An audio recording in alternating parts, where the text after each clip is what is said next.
Imagine waking up in Beverly Hills, and the entire film industry is in chaos. Studios frozen, scripts leaked, A-list secrets exposed, all because of one person, a hacker. Not just any hacker, the one who brought Hollywood to its knees. This isn't a movie plot. This actually happened. And the wildest part? No one saw it coming. Stick around, because this story involves a $100 million ransom, North Korean cyber warfare, FBI raids, and a hacked email that nearly ended a celebrity's career. Before we dive in, what's the wildest hacker story you've ever heard of? Drop it in the comments. Let's see who can top this one. Alright, let's hit play on The Hacker Who Destroyed Hollywood. It all started like any normal Monday at Sony Pictures Entertainment in 2014. People grabbed their coffee, complained about traffic on the 405, and got to work, unaware that their entire digital world was about to explode. At exactly 7 a.m., employees booted up their computers and were met with a black screen. A red skeleton glowed on every monitor. The message? Hacked by #GOP. No, not the Republican Party. This GOP stood for Guardians of Peace. Peace, huh? That's rich. Behind the scenes, chaos erupted. Emails were locked, hard drives wiped, sensitive files gone. And in the deepest folders, they found salary details, unreleased films, private conversations, and dirty little secrets that Hollywood never wanted you to see. But who were the Guardians of Peace, and why Sony? At first, people thought it was just another random cyber attack. But then, the leaks started. 5 unreleased Sony movies hit torrent sites. We're talking full HD versions, weeks before they were supposed to hit theaters. And then came the emails. Oh boy.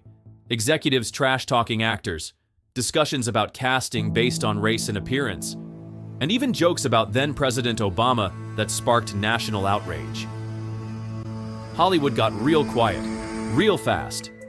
But the hackers weren't done. They made a demand. Cancel the release of The Interview, or face consequences. Wait, The Interview? That Seth Rogen and James Franco comedy where they try to assassinate Kim Jong-un? Yup, that's the one. Turns out, North Korea was not laughing. As the leaks grew, so did the panic. Sony shut down servers. The FBI got involved. Even President Obama stepped in and called the hack an act of cyber vandalism. But here's where it gets chilling. The US intelligence community pointed fingers directly at North Korea. According to them, the attack was a direct retaliation. The hackers used tools linked to previous North Korean cyber warfare efforts. And the operation?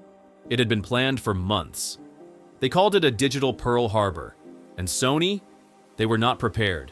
No backups, no solid firewall, just dreams. And a now-dead intranet. Sony caved. They pulled The Interview from major theaters. For a moment, it looked like the hackers had won. People screamed about censorship. Hollywood was furious. Free speech was suddenly at stake. Then, something unexpected happened. Other studios started digging into their systems. Executives changed their email habits. Encrypted messaging apps like Signal? Suddenly a hit in LA. And remember those emails? They caused real damage. Angelina Jolie got called a minimally talented, spoiled brat.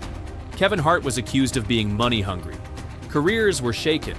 Deals fell through. The gossip blogs feasted for months. And all of this because of one hack. Despite the FBI pointing to North Korea, not everyone was convinced. Some insiders believed it was an inside job, a disgruntled employee with access to everything. Others thought it was a false flag, designed to stir up tension. But the truth? Still blurry. The FBI stuck with its North Korea theory. North Korea, of course, denied everything, while also calling The Interview an act of war.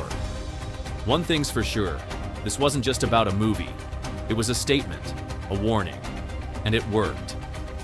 Since the attack, Hollywood's digital paranoia has only grown. Studios now hire ethical hackers.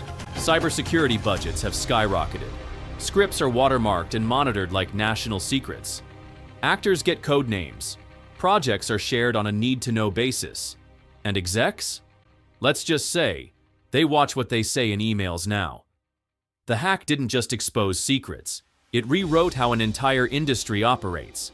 It showed the world that in a digital age, one person with a laptop can shake a billion-dollar empire. So who really destroyed Hollywood?